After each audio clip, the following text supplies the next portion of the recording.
So do you think people, the average viewer listening right now, can beat the S&P 500? Because Graham and I are of the type where like he's done a little bit of swing trading, a little bit of stock picking back in the day. Right. But now we're both at a point. I lost a lot of money trying to do that. I got a little bit greedy and trying to beat the S&P.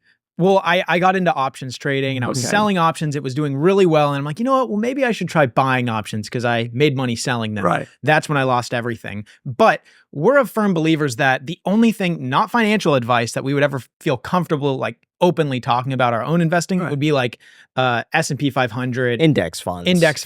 Stuff like that. Do you think the average person listening right now could make money doing other strategies, or would you just recommend index fund investing? So I can't recommend anything. Disclaimer, everybody. Look, I've heard a birdie say that if you put $250 into the S&P 500 every month from the age of 18 to the age of 60, you'll have $1.5 billion of passive income. Great, sexy, right? As sexy as you'd want it. Think about that. The S&P historically, dollar cost averaging, you can make money, putting some money aside and not everybody has $250, put $10, put $5. One of my big things that I always talk about is investing in stocks and not stuff, right? People need to really look at their lives, think about it. We are the greatest consumer generation in the world. We love to buy stuff. Right? Everybody's got a closet full of stuff, right? One of the stories I always tell is if your iPhone 14 is not broken, you don't need the iPhone 15, but everybody goes out and buys it. How about we change the mindset and instead of go out and buy the iPhone 15, go buy yourself 4 shares of Apple stock. If you did that, and Tony Robbins is now using my friggin' line on this one, investing in stocks and not stuff. And the fact is that if we take all the things that we use on a daily basis and we cut back a little of that, you don't need 9 cafe lattes, go buy a little Starbucks. You don't need 9 yoga suits, go buy a couple of Lululemons or whatever, but invest in stocks and not stuff. Identify things that potentially may go up in value. It's very hard to beat the S&P 500. I have a school with my partner, David Green, called Wall Street Global Trading Academy, where we teach thousands of retail traders around the world technical analysis and risk management on how to trade. There's a successful way of trading and there's an unsuccessful way of trading. You were making money because you were collecting premium. You decided to go out there and become a stock picker and buy stock you had to confront the fact that, you know what, wow, if I put up $1,000 to buy an option and it expires, it's money lost. Right? So it's a matter of really learning the game. There is a playbook, right, for beating the S&P 500, and it's surely not easy. So there are certain rules, and we teach them every month in our masterclass, right?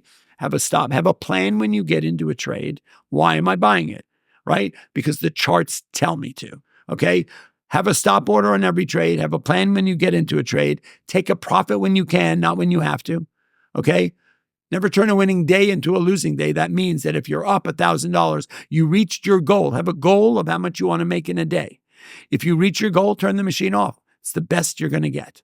If I'm up $1,000 and I insist that I got diamond hands and I got to keep trading, the 20% rule. If I lose 20% of what I made on the day, then you got to turn the machine off. Right? Hire someone to stand behind you and hit you in the head with a 2x4, and you'll probably do well trading.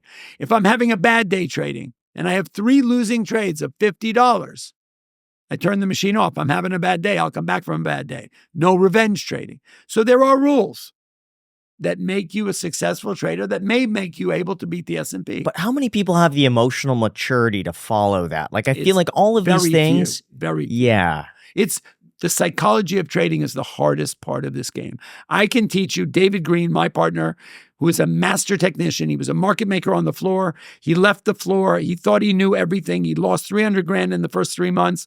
He said, this isn't sustainable. He went out and learned technical analysis and built a strategy around successful trading and the psychology around it. It is very hard. That's the hardest part of this because we get wrapped up. I'll give you one quick analogy. Yeah. There's 2 kinds of gamblers.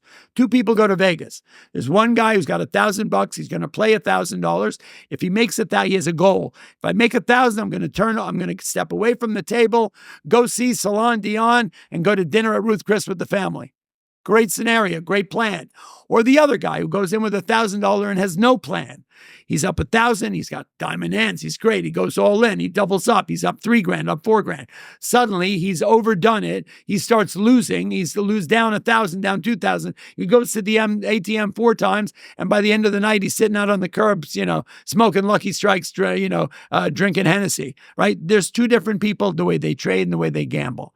Right? It's a mindset that you have to go in. This market has never been as volatile as this. So if that's the case, why can't you get an algorithm to trade on those beliefs? Because I feel like that would not get emotional. You could set certain parameters, certain things that it could look for, set the stop losses, trailing stops, and just have that trading on autopilot in the background. Well, you know why? First of all, I don't know how to code, and I don't know that. Sure. I'm a really anti-tech guy. I don't even own a freaking computer. I'm a people person. I'm a humanist, and I'm like one person to another. Yeah. Maybe there is an algorithm, but you have to realize there are a lot of extenuating circumstances. There's a lot of nuance around the market, and things can go wrong, right? And it's not like shooting fish in a barrel. So, I'm willing to bet that there's probably some kind of algorithm that you may be able to build that may be able to lock in some profits. I don't think so, though. There's human error. There's a lot of emotions around it.